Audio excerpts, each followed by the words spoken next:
Hachi Pregunta, hoy con Jorge Llanareas, especialista en política social de UNICEF, y Marisa Arias, directora ejecutiva de United Way Panamá. Bienvenidos. El procurador Ulloa, en su carta de renuncia, dijo que el sistema de justicia era incapaz de darle solución a casos críticos como el de los niños de los albergues. ¿Qué opinión les merece eso y cómo debemos entender esto? Si con esto debemos entender que el caso quedará en nada. Empezamos, señor Llanareas. No, nosotros lo que debemos entender es que este es un problema de larga data, esto no es un problema nuevo y por lo tanto el reto es grande para la sociedad panameña vencer las resistencias que ha habido en torno a construir un sistema de protección integral para los niños y los adolescentes. Marisa. Bueno, esta noticia que está en pleno desarrollo nos consterna mucho a la ciudadanía, a las organizaciones que venimos siendo aliados del Estado, porque se suma otro ingrediente más que da mucho revuelo a la situación. Sentimos que y tememos que esta situación que juega parte intrínseca del problema sistémico que tenemos ahora nos haga retroceder en la manera que veníamos avanzando, posicionando la temática, haciendo las denuncias, exigiendo transparencia y siendo beligerantes. Así que, bueno, hacemos un llamado al ordenamiento de esta situación que realmente, como vemos, esto rebasa ahora a otra institución más y nos preocupa que esto, por ende, dilate o opaque lo que hemos venido haciendo desde la sociedad civil. Jorge mencionaba que era un problema de larga data. Ese fue el inicio de su primera respuesta. Y en efecto, este es un problema que tiene todos los años del mundo. ¿Por qué entonces ningún gobierno ha actuado para acabar con este problema? Hay gente poderosa detrás de estos abusos, está la política partidista detrás. Mara. Bueno, Flor, yo creo, y creo que hablo por todas las organizaciones que hacemos parte de Aliados por la Niñez, de la Cámara Panameña de Desarrollo Social, del Observatorio de Niñez y Adolescencia, somos realmente un movimiento muy grande, con muchas aristas, y esto lo podemos desempacar y entender que va a tener una vena política, que va a tener una vena de desconocimiento técnico. Hemos recalcado siempre en estos espacios que la niñez nunca se ha puesto en el medio de la política pública de nuestro país, y es algo realmente penoso.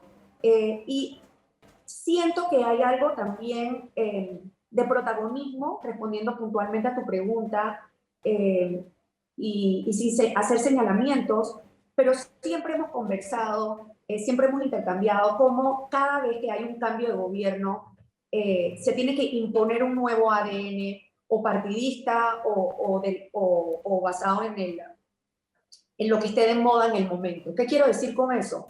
Que en temas de materias de desarrollo, de niñez y adolescencia, los temas son generacionales y trascienden y tienen implícitamente que ver con el devenir del bienestar en general del país. No pueden ser temas de quinquenio en quinquenio. Nosotros, como organizaciones de la sociedad civil, como ONGs, como fundaciones, que nos tenemos que adherir a la política pública, de momento, vemos que es un tema que uno va cambiando como quien cambia de ropa, y los resultados que deben ser largoplacistas no los obtenemos porque cuando cambiamos de gobierno algo está de moda o hay algo que realmente se rechaza porque viene con un tinte o un matiz del gobierno pasado. Muy puntualmente, ahora nosotras, las organizaciones, y lo hemos hablado en diferentes medios, hemos recalcado cosas buenas que se venían haciendo de la gestión pasada.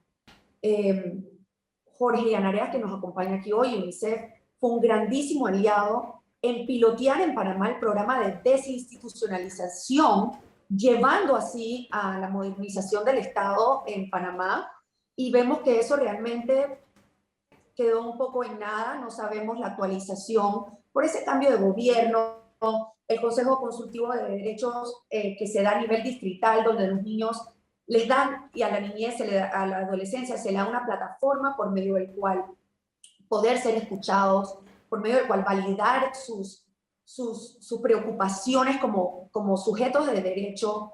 Quedó en nada. Unos pueden decir, bueno, es por la pandemia, es por el cambio de gobierno, pero realmente hay iniciativas, y así podemos remontarnos cada vez que hay un cambio de gobierno.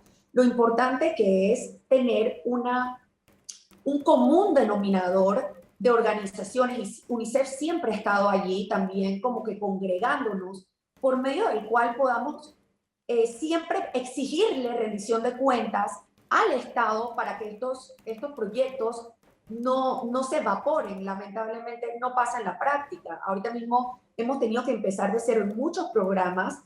United Way Panamá, de hecho, trabajó con la CENIAF y el Ministerio de Seguridad, un proyecto importantísimo de la Unión Europea, como un modelo de prevención de las violencias en Pedregal y en Belisario Porras, que cuando se dio el cambio de gobierno hemos hecho mucha abogacía para continuar y se engavetan. Entonces, no estamos seguros si es voluntad, no estamos seguros. Yo creo que es una mezcla de todos al final, Flor, pero quien pierde es el país, porque estas inversiones, no solamente en tiempo, en presupuesto, son tan enormes para luego ver que no se aprovechan. Y también, bueno, yo creo que nuestra responsabilidad, tú me has visto a mí asumiendo como socio, organizaciones socias del Estado, responsabilidades que tenemos que mantenernos firmes. Y yo creo que este ha sido el gran despertar en esta vuelta, de que tenemos que ser más fuertes en relación al Estado, a mantener aquellas buenas prácticas para no caer en este rejuego político. Mira, UNICEF ha trabajado en Panamá con todos los gobiernos desde hace unos 30 años que se fundó la oficina. UNICEF seguirá trabajando con los gobiernos de la República de Panamá y no solamente con los gobiernos, como ha explicado Mara, también nosotros trabajamos con las organizaciones de la sociedad civil porque las obligaciones de trabajar con el Estado panameño incluyen ambas cosas, trabajar con el gobierno y trabajar con las organizaciones no gubernamentales, fortaleciendo la capacidad para proteger los derechos y también fortaleciendo la exigibilidad de los derechos. Jorge, cambiaron a la subdirectora del CENIAF días antes de conocerse el informe, votaron a las funcionarias que hicieron el informe, el presidente dio un discurso bastante tibio, los directivos, directores y ministros están en silencio, los anteriores. ¿Cuál es su opinión de eso como especialista en política social?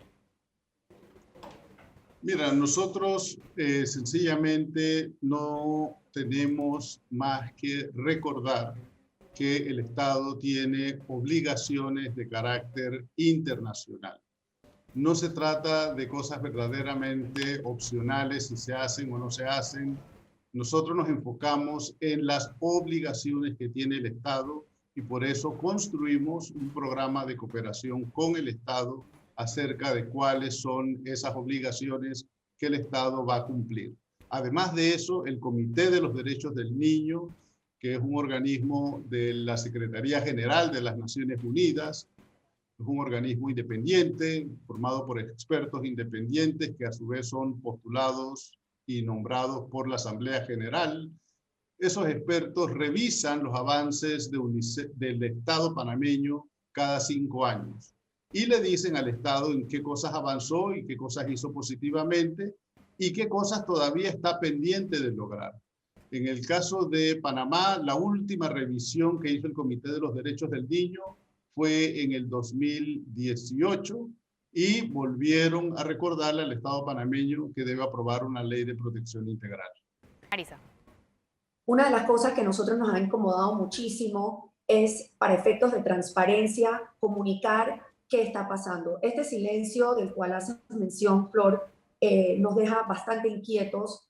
Queremos pensar que no es privación de información, sino quizás, y lo digo de una manera muy sencilla, ignorancia sobre estos cumplimientos de los cuales habla Jorge, para el cual nuevamente nosotros nos invitamos al Estado a vernos a nosotros como agentes de cambio, que estamos dispuestos a hacer un acompañamiento, no como una oposición, no como protestantes, sino realmente aunar esta masa crítica que ahorita mismo estamos muy preocupados para poder mover la aguja en esta materia. Una de las cosas que nos preocupa, por ejemplo, es saber cuántos informes de supervisión han existido desde el 2019. Actualizarlos en la materia. Esto ha coincidido con el COVID, cómo se ha manejado la situación y supervisión de los albergues. Es importante saberlo y que el Estado reconozca que nosotros somos parte de la solución, pero mientras que no tengamos transparencia en la información de la manera que se han dado las cosas, nos imposibilita mucho a nosotros poder ser parte de ella. Vamos a un cambio comercial, ya volvemos. Esto es Flor Misrachi Pregunta, hoy con Jorge Llanareas, especialista en política social de UNICEF, y Marisa Arias, directora ejecutiva de United Way Panama. No se vayan.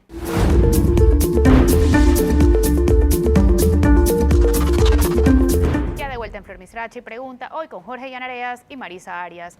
Marisa, ¿dónde están los niños abusados bajo el amparo del Estado y por qué es importante saberlo o no es importante saberlo?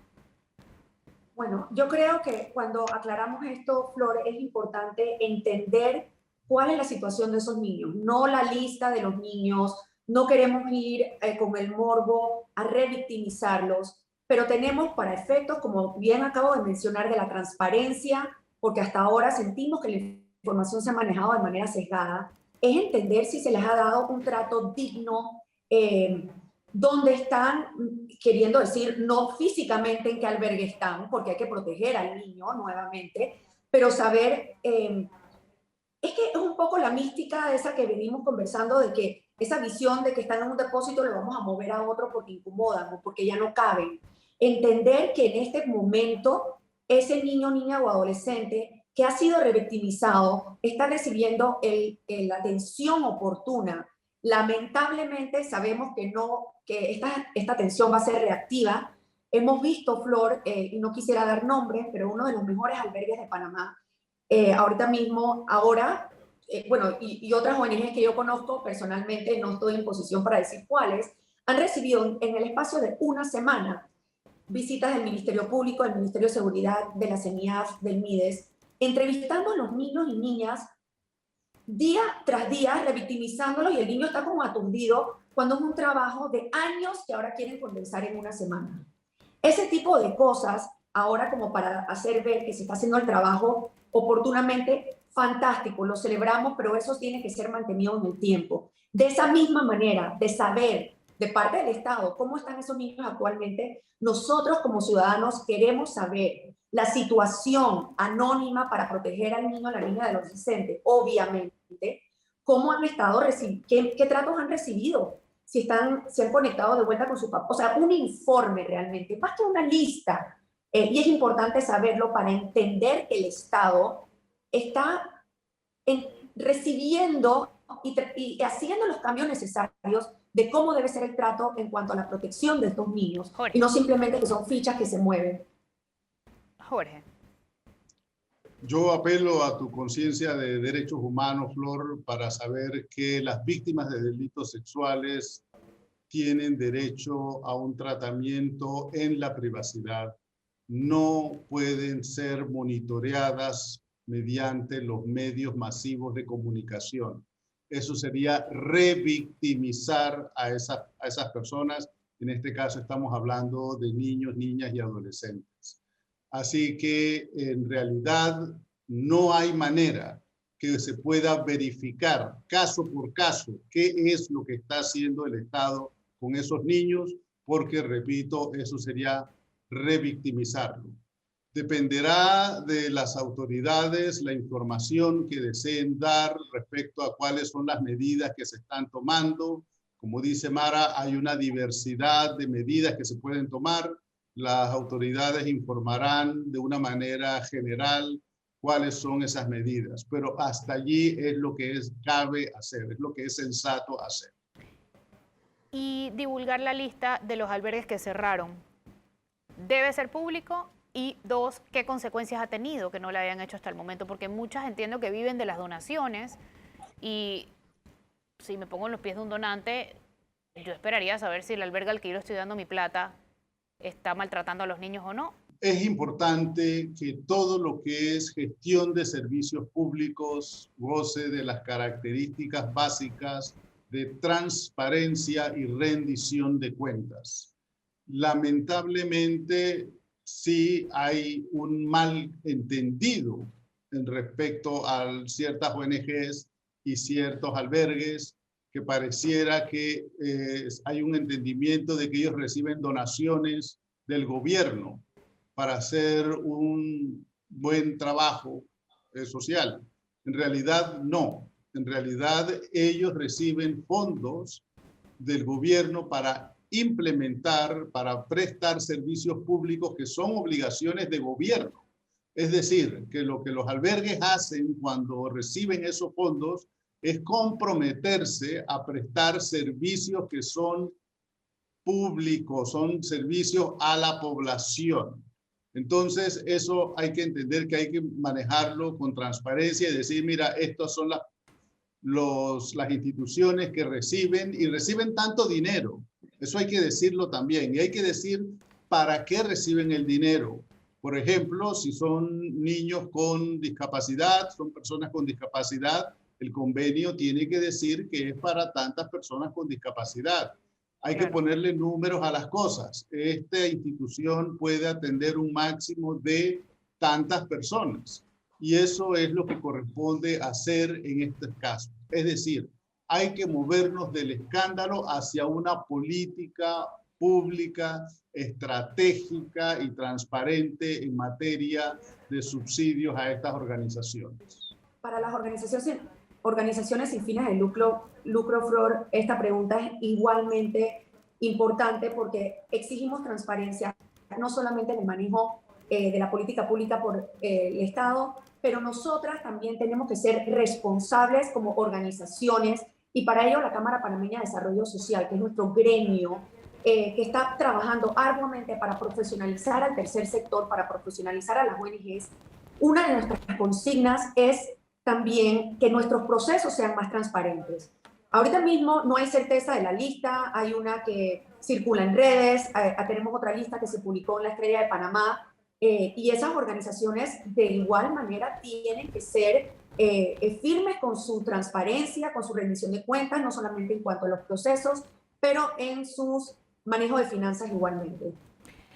Ya hablamos entonces de la lista de los albergues y la importancia de divulgarla. Ahora, ¿por qué es importante que anuncien una auditoría en todos los albergues de los costos de financiamiento, de los procesos internos? Mucho se dice que así como hay albergues grandes que lo hacen bien, hay otros pequeños, improvisados, que reciben un buen presupuesto, un presupuesto jugoso, pero no lo invierten necesariamente en los niños. Jorge. Cuando decimos que es necesario que haya una auditoría de los albergues, estamos refiriéndonos a no solamente la situación de los niños, estamos refiriéndonos a un concepto más amplio que tiene que ver con la calidad de la atención. La calidad de la atención va a depender de cosas básicas como el mantenimiento de la infraestructura, cosas como, bueno, tiene que haber agua potable, la alimentación, en fin, tiene que ver con muchas cosas que son parte de la operación del albergue. Entonces, decimos que es importante que haya una auditoría porque no todo se refiere a un problema de carácter penal. Hay sencillamente mala administración de servicios, hay servicios que no reúnen la calidad apropiada y el Estado no debe prestar subsidios a los que no pueden prestar servicios de calidad. También hay que pensar en la auditoría de costos en el sentido de que los servicios tienen que ser en un nivel adecuado, los costos tienen que ser en un nivel adecuado y siempre se pueden comparar. Hay razones por las cuales ciertos servicios de atención van a ser más costosos que otros. Eso también se puede explicar razonablemente por qué ciertos servicios de atención son más costosos que otros. Pero sin transparencia es difícil razonar, es difícil argumentar algo. Esto hay que argumentarlo sobre la base de la información pública que se comparte.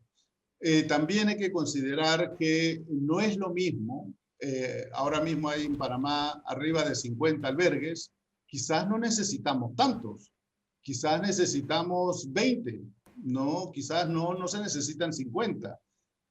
Hay más de 1000 niños institucionalizados. Bueno, probablemente no se necesita tener 1000 niños institucionalizados.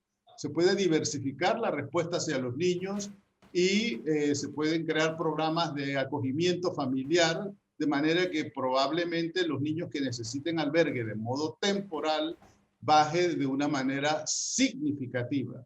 Entonces, claro, la supervisión de 15 o 20 albergues no va a costar tanto como la supervisión de 50 albergues. Así que por eso es que hay que pensar en los costos que generan estos servicios y cuánto dinero tiene que poner el Estado para sufragar no solamente los fondos que le va a dar a los albergues, sino también los costos de supervisión de los albergues. Vamos a un cambio comercial, ya volvemos. Esto es Flor Misrachi Pregunta, hoy con Jorge Llanareas y Marisa Arias. No se vayan.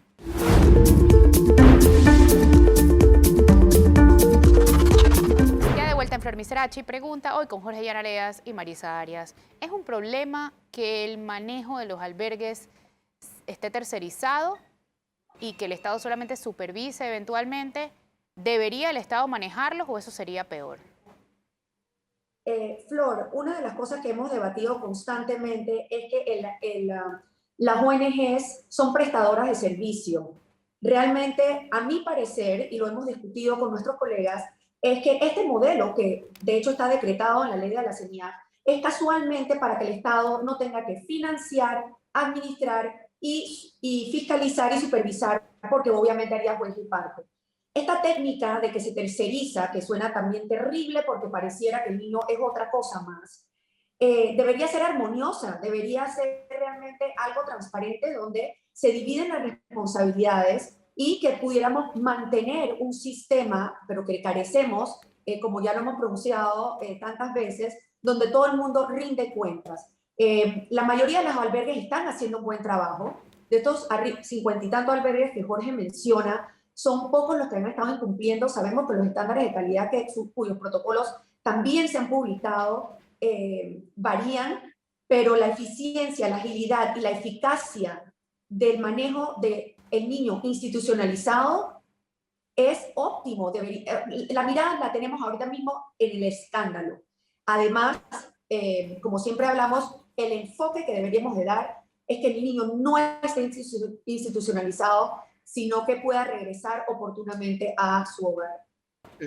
Básicamente, nosotros debemos comprender que los albergues tienen que ser los mínimos necesarios, tienen que ser temporales, es decir, que no es para que un niño viva allí 4, 5, 6 años. Eso es una estación temporal mientras se le busca una solución permanente al niño. Y hay que entender también que la forma de administración, si es pública o privada, o particular mejor, dependerá del modelo que el Estado decida adoptar. No hay modelos buenos ni modelos malos, sencillamente hay mala implementación de un modelo cualquiera que ese sea. Si se trata de un modelo en donde el Estado financia la actividad de los albergues y entonces son particulares los que administran ese albergue, eso no convierte a ese albergue en una organización con fines de lucro. Siempre tienen que ser organizaciones sin fines de lucro y siempre tienen que considerarse a sí mismos como prestando servicios públicos.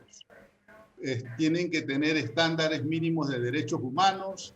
Es decir, no se trata de que el albergue va a decidir qué hace o cómo lo va. No, no, no. Tiene que cumplir con cierta normativa y repito, el trabajo cumplido, el trabajo hecho, se reporta como trabajo hecho por el Estado, porque el Estado lo está financiando.